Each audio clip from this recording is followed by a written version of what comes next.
वही 2-2.5 घंटे बाद मेरी रिपोर्ट आई। रिपोर्ट आने के बाद मेरी रिपोर्ट फिट की आ गई।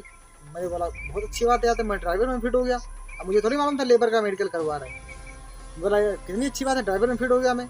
मगर जब मेरा वीज़ा लगा, मैं सऊदी पहुंचा तो वहाँ पे देखा मेरा लेबर का वीज़ा है, लेबर का काम। हेलो एवरीवन, कैसे हो आप? उम्मीद करता हूँ आप ठीक होंगे। दोस्तों, आप लोग को शायद नहीं मालूम होगा कि इससे पहले मैंने कई वीडियो में नहीं बताया हुआ कि मैं जब फर्स्ट अटैम्प्ट में सऊदी जाने वाला था, मैं फर्स्ट अटैम्प्ट में फेल हो गया था। अब किस कारण फेल हो गया था? मेरा मेडिकल फेल हो गया था। क्लियर बात आपको बताऊँ, अगर मेरा मेडिकल फेल हो गया था, क्या क्या हुआ था उसमें, कैसे फेल हो गया था, मैं नहीं जा पाया था। मेरा पासपोर्ट का जब 3 साल बचा है, 7 साल जब उसके ख़त्म हो चुके हैं, 3 साल बचा था, तब मैं सऊदी अरब गया था। वो भी कैसे गया था? जब मेरा फर्स्ट अटैम्प्ट फेल हो गया था। और वो ऐसी प्रॉब्लम थी जो फेल हो गया था मैं, वो ऐसी प्रॉब्लम थी कि वो कभी सही हो ही नहीं सकती। वो ऐसी दिक्कत थी, कभी सही हो ही नहीं सकती। अब आप लोग सोचोगे सही नहीं हो सकती तो फिर सऊदी अरब कैसे गए थे? वो भी आपको बताऊंगा दोस्त, मैं कैसे गया था, कैसे गया था, आखिर मैं फेल किस चीज़ में हुआ था, और सऊदी अरब में कैसे रुका हूँ, फिर वहाँ से आया हूँ। जो वहाँ की जानकारी थी वो मैं कई वीडियोस में बता चुका हूँ। अगर आप लोग नहीं देखे तो आप लोग डिस्क्रिप्शन बॉक्स में मिल जाएगा, आप लोग जाके आराम से देख सकते हो, ठीक है। और बाकी जो जानकारी है मैं आपको बताने जा रहा हूँ इस वक्त, कि मेरा मेडिकल फेल हो गया था, कि क्या क्या दिक्कतें थी उसमें जो फेल हो गया था, और वो आज तक सही हुआ भी नहीं है, हो सकता है आगे हो भी ना, ठीक है, क्योंकि ऐसी प्रॉब्लम ही है। और ये कोई बीमारी नहीं है दोस्त, ना कोई मर्ज है जो दवा करने के बाद सही हो जाती है, सब कोई दिक्कत वाली बात नहीं। बस ये था, आपको बताऊंगा आगे क्या क्या फेल हुआ था। तो सबसे पहली बात आपको बता दूं, मेरा पासपोर्ट बना था 2015 में। आप साइड में स्क्रीनशॉट देख सकते हो, 2015 में बना था, और इसकी एक्सपायरी डेट है 2025 में। 10 साल की डेट होती है। अभी 2023 चल रहा है, मान ली 2023 का आधा साल तो निकल चुका है, 25 में मेरी एक्सपायरी है, करीब करीब 1.5 साल और बचा है, ठीक है। तो अभी अगर मैं करना चाहूँ एक सफ़र तो कर सकता हूँ, क्योंकि सऊदी जाने में जो है पासपोर्ट की वैलिडिटी 1 साल के ऊपर मांगते हैं। तो मैं अगर करना चाहूँ तो सफ़र कर सकता हूँ। तो जब मेरा अभी 1.5 साल एक्सपायरी में बचा, मैं 7 साल तक क्यों सऊदी अरब नहीं गया था? क्योंकि मेरा जो फर्स्ट अटैम्प्ट में मैं मेडिकल करवाया था मेरा, तो फेल हो गया था। मेडिकल में फेल क्या हुआ था? मेडिकल में उसने बताया था कलर ब्लाइंडनेस की प्रॉब्लम है। अब कलर ब्लाइंडनेस बहुत से मेरे दोस्त ऐसे होंगे जिनका मेडिकल फेल हुआ होगा इसी वजह से, कलर ब्लाइंडनेस। अब ये दिक्कत क्या होती है? आप लोग बहुत से लोग सोचते हैं कि ये दिक्कत क्या होती है। जो आपको बता दूं, ये आँख की दिक्कत बताते हैं इसी।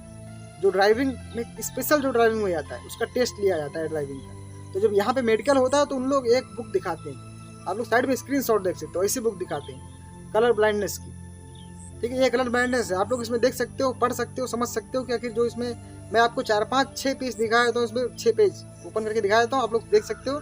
आप लोग को किसमें दिखता है, किसमें नहीं दिख रहा है, आप लोग कमेंट करके कमेंट बॉक्स में जरूर बताइएगा कि आप लोग को किसमें समझ में आ रहा है, कि इसमें कौन सा अंक है, किसमें समझ में नहीं आ रहा कौन सा अंक है। बहुत और जो है समझने वाली बात है मेरे दोस्त, क्योंकि छोटी सी प्रॉब्लम की वजह से आपको यहाँ पे फेल किया जा सकता है, खासकर ड्राइवर में जाने वाले से। जो खासकर ड्राइविंग में जाते हैं उनके लिए बहुत ही ज़रूरी है ये चीज़, कि आप लोग पहले समझ लीजिएगा इस चीज़ को। अगर नहीं आप लोग जानते हो तो गूगल क्रोम में सर्च कीजिएगा जाके कलर ब्लाइंड टेस्ट, उसमें आपको पूरा पेज मिल जाएगा, पूरी बुक मिल जाएगी। आप लोग जाके उसमें देख सकते हो, पढ़ सकते हो, और समझ भी सकते हो कि आप लोग को उसमें समझ में आता है नहीं समझ में आता है। ये बहुत ही खास प्रॉब्लम है दोस्त। पूरा मेडिकल फिट होने के बाद, एक्सरे फिट होने के बाद, ब्लड टेस्ट फिट होने के बाद, हाइड्रोसील टेस्ट होता है वो फिट करने के बाद, आई टेस्ट फिट करने के बाद, जो आई टेस्ट एलसीडी पे दिखाते हैं वो सब फिट होता है, उसमें कोई दिक्कत नहीं होती। और लास्ट में, सबसे लास्ट में टेस्ट होता है वो ये होता है कलर ब्लाइंडनेस का। हालांकि ये जो लेबर होता है उसको भी दिखाते हैं, जो वर्कर किसी अदर वर्क में आता है उसको भी दिखाते हैं, क्योंकि उन लोग चेक करते हैं कि आँख बंदे की सही है कि नहीं सही। और जो ड्राइवर होता है उसको तो स्पेशली दिखाते हैं, क्योंकि उसको अगर 2-4 पेज कुछ ज़्यादा ही दिखाएंगे। अगर आप वर्कर में जा रहे हो, लेबर में जा रहे हो, या आप किसी अदर वर्क में जा रहे हो, तो आपको हो सकता है 2-3 पेज अगर आप देख के बता दो उसमें से, तो हो सकता है आपको फिट कर दें। और अगर ड्राइवर में जा रहे हो तो कंफर्म बता रहा हूँ आपको, अगर आप फेल हो गए तो उसमें अनफिट कर देंगे तुरंत, ये गारंटी है। तो ऐसा होता है यहाँ पे। तो मैं सोचा अनफिट होगा। मैं दिल्ली में मेडिकल कराया था, मेरा फर्स्ट टाइम मेडिकल हुआ था दिल्ली में। तो जब मैं दिल्ली में मेडिकल कराया तो वहाँ पे एक मेडिकल था, गुलशन मेडिकल सेंटर, गुलशन मेडिकल सेंटर उसका नाम था, गुलशन मेडिकल सेंटर उसका मेडिकल कॉलेज का नाम था, जिसमें मेरा मेडिकल हुआ था। उसमें मैं अनफिट हो गया था। तब मैं अनफिट होने के बाद मैं क्या किया, मैं सोचा बहुत बड़ी प्रॉब्लम है। पहले क्या था, 90 दिन तक जो है आपकी रिपोर्ट ऑनलाइन रहती थी, कि अगर 90 दिन में आप चाहो भी अगर कुछ करके चले जाओ यहाँ से तो नहीं जा सकते, क्योंकि एक बार अगर आप अनफिट हो गए तो आपकी रिपोर्ट ऑनलाइन हो जाएगी अनफिट, तो आप 90 दिन तक कुछ नहीं कर सकते। तो मैं जब अनफिट की रिपोर्ट आई वहाँ से, तो अब मैं इसको देखा, ऑनलाइन भी चेक किया तो मेरी अनफिट हो गई। अब मैं क्या करूँ? तो अब उसको, जो ऑफिस वाला मेरा था जिसने मेरा वीज़ा लगाया था, जो मेरा वीज़ा लगाने वाला था, जो ऑफिस वाला था जो मेरा वीज़ा लगाने वाला था, उसको मैंने जाके रिपोर्ट दिखाई। उसने देखा, बोला अनफिट हो, आप कुछ नहीं हो सकता। बोला आप अनफिट हो, कुछ नहीं हो सकता, आप कुछ कुछ नहीं, आप जा ही नहीं सकते, सऊदी नहीं जा सकते। आप अदर कहीं कंट्री में जाना चाहो तो दूसरा मेडिकल कराओ, लेबर में काम में चले जाओ, ड्राइवर में नहीं जा सकते, क्योंकि ड्राइवर में कहीं भी आप जाओगे तो कलर ब्लाइंडनेस टेस्ट है, ये होगा ही होगा।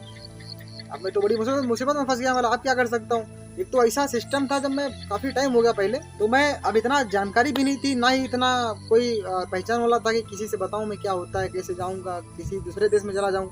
सऊदी तो सिर्फ सऊदी थोड़ी है, कुवैत, कतर, ओमान, बहरीन या दुबई, कहीं भी आप जा सकते हो। मगर अब मुझे थोड़ी मालूम था, मैं बोला चलो यार फेल हो गया, अब जा ही नहीं सकता, अब तो बड़ी प्रॉब्लम है, क्या करूँ। तो फिर मैंने कैंसिल ही कर दिया, प्लान ही कैंसिल कर दिया। मेरा पैसा भी कुछ मैंने इससे पहले खर्चा भी किया था, आप समझ ही सकते हो कि मेडिकल कराने तक का बंदे का कितना पैसा खर्चा हो जाता है, कुछ तो 20, 25, 30 हज़ार रुपये आराम से खर्चा हो जाता है। पासपोर्ट बनाओ, उसके बाद में फिर अपना जो दौड़ भाग करो, वीज़ा ढूंढो, ऑफिस ढूंढो, अच्छा उसके बाद फिर नहीं मिलता है तो फिर और ढूंढो, और ढूंढने के बाद जब वीज़ा ऑफिस मिलता भी है तो उसके बाद मेडिकल टेस्ट कराओ, फिर मेडिकल में तो 5-6 हज़ार वो भी आता है। उसके बाद जो खर्चा अदर लगता है वो तो लगता ही लगता है। तो ये सब करने के बाद बहुत ज़्यादा मतलब दिक्कत हो गई, फिर दिल से हट भी गया कि मैं सऊदी नहीं जा सकता हूँ, कभी नहीं जा सकता। तो मैंने फिर उम्मीद भी छोड़ दी, मैंने पासपोर्ट ला के घर पे रख दिया, बात खत्म, कुछ भी नहीं। तब से उसके बाद में मैं यहाँ से गया हूँ मुंबई, फिर वहाँ पे गाड़ी उड़ी चलाया हूँ थोड़े दिन, और गाड़ी चलाने के बाद फिर पता नहीं क्या हुआ मैं जब घर पे आया तो दिन करीब 7 साल बीत गए थे। काफ़ी दिन में मुंबई में, आपको पिछले वीडियो में बताया भी था, आप लोग नहीं देखा तो डिस्क्रिप्शन बॉक्स में लिंक मिल जाएगा, आप लोग जाके देख सकते हो। मैं मुंबई में कम से कम 5-6 साल गाड़ी चलाऊँ, ठीक है आप। और वहाँ पे मुंबई में, हालांकि मैं इससे पहले बहुत सारे काम किए, मैं एक दुकान में काम करता था, उसके बाद दुकान में काम करने के बाद मैं एक ट्रांसपोर्ट में काम करता था, लेबर का ही। उसके बाद में फिर मैंने गाड़ी सीखी, गाड़ी चलाई, कम से कम 10-11 साल मैंने मुंबई में काटे। तो मैं जब वहाँ से एक दिन वापस आया तो मेरे घर वाले से बोलने लगे कि आप लोग क्यों ना एक बार सऊदी अरब चले जाओ। तो मैं बोला पिछली बार तो फिर अनफिट हो गया था, आप क्या कर सकते हैं। तो बोले नहीं, एक बार चेक कर लो फिर से। तो मेरा जो एजेंट था उसने मुझे बताया भी नहीं किस काम में करवा रहा है, मैंने फिर से ड्राइविंग में ही लगवाया, मैं बोला ड्राइविंग में लगाओ। अब उसने वहाँ से लेबर में करवा दिया मेरे मेडिकल। लेबर में कराने के बाद जो था मेरा फिट हो गया। उसमें भी मुझे कलर ब्लाइंडनेस टेस्ट की उसकी जो है टेस्ट लिया गया, डॉक्टर ने जो है कलर ब्लाइंडनेस की बुक दिखाई, मुझे दिखाई, मैंने 2-3 पेज बताए, जो कि मैंने पहले भी बताए थे, जब फर्स्ट टाइम मेरा टेस्ट हुआ था पहले भी बताए थे। फिर मैंने बताया 2-3 पेज उसमें से। 2-3 पेज बताने के बाद जब उसने देखा, चौथे 5वें पेज में मैं नहीं बता पाया कि इसमें क्या होता है, क्या लिखा है इसमें, मैं नहीं बता पाया। तो उसने बोला ठीक है जाओ, इतना बता दिया उसने। मैं वहाँ से बाहर आ गया। फिर बाहर आने के बाद वही 2-2.5 घंटे बाद मेरी रिपोर्ट आई। रिपोर्ट आने के बाद मेरी रिपोर्ट फिट की आ गई। मैंने बोला बहुत अच्छी बात है, तो मैं ड्राइवर में फिट हो गया। अब मुझे थोड़ी मालूम था लेबर का मेडिकल करवा रहा है। बोला कितनी अच्छी बात है, ड्राइवर में फिट हो गया मैं। मगर जब मेरा वीज़ा लगा, मैं सऊदी पहुंचा तो वहाँ पे देखा मेरा लेबर का वीज़ा है, लेबर का काम है। तब मेरे समझ में आया कि हाँ, ये अगर मैं पहले भी करवाता तो भी मैं फिट हो जाता। ये होता है दोस्त। तो मैं इसे ही अनफिट हुआ था, और मैं इस बार मैं आपको बता ही दिया, मैं जब लेबर का मेरा वीज़ा था, लेबर का मेडिकल मेरे उसमें एजेंट ने करवाया था, तो मैं फिट हो गया था उसमें। हालांकि अगर इस बार मैं करवाऊँगा तो ड्राइवर का ही। अब देखते हैं, अगर कुछ होगा, कुछ कर सकते हैं तो फिर देखेंगे, कोशिश करेंगे। और आप लोग क्या दुआ, आप लोग क्या आशीर्वाद रहेगा तो मैं ज़रूर जा पाऊँगा फिर से ड्राइवर में, और जाऊँगा। उम्मीद जरूर करता हूँ इस चीज़ की, और कोशिश ज़रूर करूँगा इस चीज़ की, मैं ड्राइवर में जाऊँगा, बिल्कुल जाऊँगा। और बस आप लोग की दुआ और आप लोग का सपोर्ट ऐसे ही बना रहे। मैं आगे बहुत कुछ आप लोग को बताऊँगा, आप लोग को बहुत सारी जानकारी दूँगा। मैं किस काम में जा रहा हूँ, कौन से ऑफिस से जा रहा हूँ, कैसे जा रहा हूँ, कितना अच्छा काम मुझे वहाँ पे मिल रहा है, कितना बुरा काम मिल रहा है, या कैसे मैं जाऊँ कितना पैसा मैं यहाँ से दे के जाऊँगा, और कौन सा काम वहाँ पे कितनी सैलरी में जाऊँगा, सब कुछ आपको दिखाऊँगा। बहुत ही जल्द मेरी जाने की तैयारी भी है। बस आप लोग की दुआ चाहता हूँ, बस आप लोग का आशीर्वाद चाहता हूँ कि अच्छी तरीके से मैं यहाँ से जा पाऊँ। और उम्मीद करता हूँ दोस्तों वीडियो आपको पसंद आई होगी। बस यही जानकारी थी आज की, और कुछ नहीं। और मैं इसलिए नहीं जा पाया था, और मैं फिर इसलिए जा रहा हूँ, मेरा पासपोर्ट का भी 1.5 साल के आसपास टाइमिंग बाकी है। मैं एक सफ़र सऊदी कर सकता हूँ, तो वहाँ से जाऊँगा तो पासपोर्ट रिन्यूअल करवा लूँगा वहीं पे, वहाँ पे रिन्यूअल हो जाएगा, वहाँ पे ECNR भी हो जाएगा। ECNR की जो बंदा 3 साल का कंटिन्यू सफ़र काट देता है वहाँ पे, तो ECNR हो जाता है पासपोर्ट वहाँ। ठीक है, तो उम्मीद करता हूँ वीडियो को पसंद आएगी। वीडियो पसंद आए तो वीडियो को लाइक कर दीजिएगा, चैनल पर नए जरूर सब्सक्राइब कर लीजिएगा, ताकि हर एक आने वाली वीडियो की नोटिफिकेशन सबसे पहले आप तक पहुँचे। चलिए दीजिए इजाजत, करते हैं अलविदा, मिलेंगे नेक्स्ट वीडियो में। तब तक के लिए जय हिंद।